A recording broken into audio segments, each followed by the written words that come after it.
So wala nang into, tutuwa ko kayo kung paano kayo magsosolo pag 1 versus 2 situation ng kalaban. So dito sa video na to, depende kung ano yung possible mangyari. Kaya nga random situation. So hindi natin alam ano yung mga possible mangyari. So pagka ganyan yung situation, pwede dyan kayo mag-glide sa magandang gamit. So as you can see, nakita nyo yung dalawa, nag-glide doon sa baba. So pinilit nila, baka abot ng New Vision City kahit nag-open na yung parachute. So, which is mali yan. So gagawin ko kayo ng tutorial dyan kung paano kayo mag-glide ng tama. Paano kayo mapupunta sa desired location ng tama. So ayan, papeso tayo dyan sa may dyan sa may hagdan na yan. Kasi alam natin paakyat na yung kalaban. So ayan, down 1 na sa atin yan. Naglulot pa lang. And then yung kakampi niya, medyo na late ng reaction. So ayan, nasa atin na yung momentum. Wala nang palag sa atin yan. Pagka ganyan, pwede nyo nang tuluyan yan. Basta walang palag. So ayan, pinilit niya makipagtutukan ulit. So wala na, down na sa atin yan. So ganyan lang gagawin nyo pagka naka-drop off kayo. May nakasabay tas late yung drop. So next naman, paano naman gagawin nyo pagka ganito? Bigla kayo ini-spam ng FMJ, nagko-contest tayo ng airdrop dyan ng Arsenal. So pagka ganyan yung situation, sanong gagawin nyo dyan? So as you can see, hindi ko makita kung saan nakapwesto yung kalaban. So pagka ganyan, late na natin makita na nasa right side yung kalaban, mag-glide kayo dyan sa may mountain, malapit sa may ridge kasi paakyat yan. So pagka advantage naman yan, hindi naman kayo makikita agad kung saan kayo nag-glide. Kahit hanap-hanapin kayo, at least nakapwesto kayo.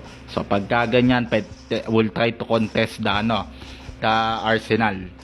So pagka ganyan, so yan, tamang push-push muna tayo dyan.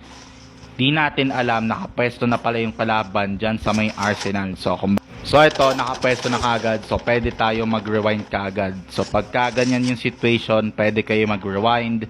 And then, try nyong pitasin. So ayan, pwesto tayo dyan. So ayan, tinutukan natin. Nagkamali tayo ng judgment. So pwede ulit tayo mag-reposition ulit. So as you can see, binabagal na tayo ng dalawang kalaban. Mag-reposition na tayo kagad. So pagka ganyan yung situation, pwede tayo mag-reposition. So mahalaga naka-rewind tayo dyan kasi pwede ako bumalik sa pwesto natin dyan sa may mountain na yan. So at saka mag-head ditch ka dyan. Then pwede nyo ulit pitasin yung mga kalaban kanina dun sa Arsenal. So ayan, mas inuna nilang barilin yung bot, which is mali yan. Pag may engagement na kayo sa real player kaysa sa bot, unahin nyo yung real player. Kasi yung bot hindi naman kayo papatayin yan. So ayan, nag-engagement sila sa bot, mali na yan. So ganyan yung ginagawa nila dyan. So ayan, umakit ng bakod, sige patay na sa atin yan. Down 1 na sa atin yan.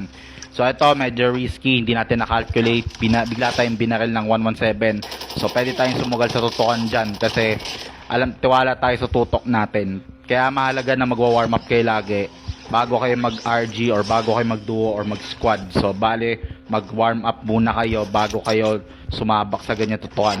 Script naman, paano kayo sasawsaw pag may bumibili dyan sa buy station.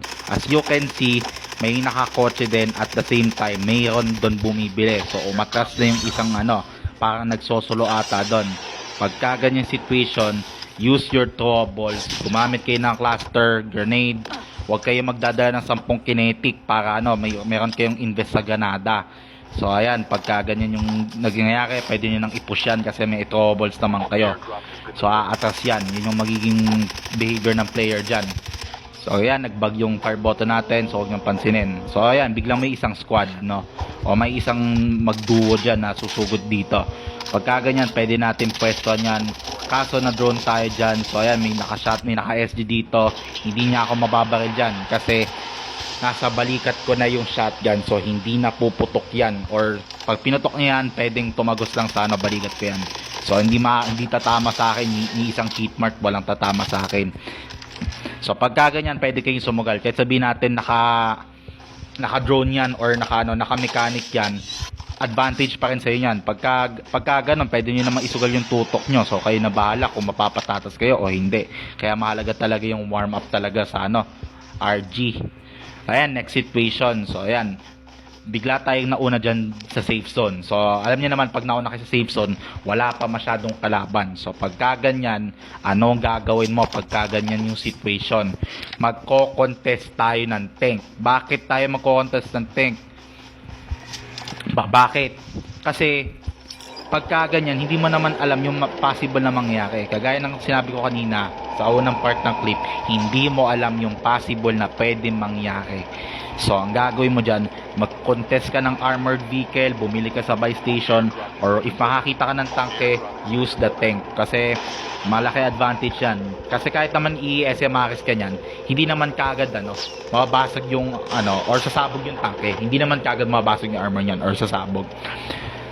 So pagka ganyan, pwede tayo mag-stall ng ganyan. So hintayin natin yung mga papasok na kalaban. So matatakot yan pumasok kasi alam nilang may tangke sa mapa nila. So pagka ganyan yung situation, okay lang yan. So ayan, tamang stall lang tayo dito. Naghahanap tayo ng kakamping papasok. Pagka ganyan yung situation, pwede yan. Ayan, so ayan, may nag-contest ng green crate. So ayan, magiging giniling na sa atin yan. Patay na yan. Ayan, back to the lobby na yan. Nag-contest ng green crate sa open area. Yun yung mga wag nyong gagawin. So ito, try nyo i-contest yung butcher. Anong mapapala nyo sa butcher? Kinetic lang mapapala nyo dyan. So wag nyong papatayin yan pag open area. Hindi nyo maalam yung mangyayari. Yun yung mga sinasabi kung hindi nyo alam mangyayari, biglang may tanke, di aware. So ayan, pagka ganyan yung gagawin nyo, nakita nyo yan. So may isang squad na nagbabakbakan dyan sa may ridge dyan. So pwede natin iakyat yung tanke. And then sabay nating i-push yan. So pwede yan kasi naka-armored tank ako. So may nabawas yan. Niraratrat yung tanke. Mali yan. So wag nyong raratratin. Pagka ganyan, okay, mabipitas nga ako dyan. Mag-reposition siya sabay granada. Kaso hindi yun ang ginawa niya. So ayan, atin na yung kill na yan. Pwede natin baba niya kasi mahina na yung armor ng tank. So pwede natin barilin yan. So atin na yan. So ayan, ilang kills na rin tayo. So gagawin mo pagka ganyan, papasok ka na ng safe zone kasi masakit na yung zone ng ganyang yung ganyang collapsing ng zone. Siguro mga 3 collapse or 2 collapse na lang yan, masakit na yung zone na yan. So ayan, nakakabuot pa tayo ng snowbee dyan. So pwede na tayong pumasok ng loob ng zone. So tatry natin mag-loot dyan, kaso di natin alam pala, biglang may susulpat na kalaban dyan. So pagka ganyan yung situation, okay lang. Kasi praktisado tayo ng tutok. So kahit mag-shockwave yan, mas nauna tayo bumaril dyan. Tsaka ito pa pala, yan din yung kahalaga ng fast adds din pag nasa AR or nasa assault rifle ninyo. Kahit anong klaseng baril, AK-47, 117, M4, or kahit anong klaseng baril, basta AR, maganda na naka-fast adds kayo. So pagka ganyan, pwede kayo manalo sa tutukan. Kasi pwede nyo naman baliktarin yan. So ayan, continue tayo sa clip ng video na ito. So pagka ganyan, wala kayo makitang tao sa open area, possible, nasa mga bahay-bahay yan na hindi hagip ng zone. So nakita nyo naman dyan, may nag-spawn ng K9 unit. So anong gagawin natin dyan?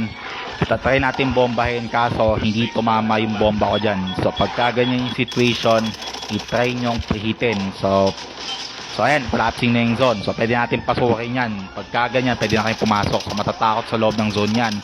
Ako sa ganyan, hindi ako natatakot sa labas ng zone. So kasi kakampi natin yan. Pagka ganyan situation, binabaril kayo, open area, tinatry na tayo i-prehit. So pwede natin i-push yan. So ayan, so yun yung tapos ng game. So pwede nyo nang bakilin yan, open area na yan, wala siyang tatakbuhan dyan. So yun lang yung gagawin nyo pag random situation. Next sa video naman, ituturo ko naman sa inyo kung paano kayo magsa-sideglide ng tama sa desired location ninyo. So ayun, short tip lang yung video na yon, pero napakalaki ng advantage pag nauna kayo sa pwesto o kahit sabihin natin sa sabayan. Depende na lang sa swerte kung makakapult kayo ng magandang gamit. So yun lang, follow nyo na ako dito sa TikTok. Lagi kayong stay tuned sa mga post natin tutorial or other contents, lalo na sa FB page natin. So sa FB page natin, popost ko lang dito yung mga link, popost ko lang dito rin also yung mga updates natin kapag may content tayo. So kita ko ulit tayo sa random tutorials or ibang tutorial sessions. Bye bye.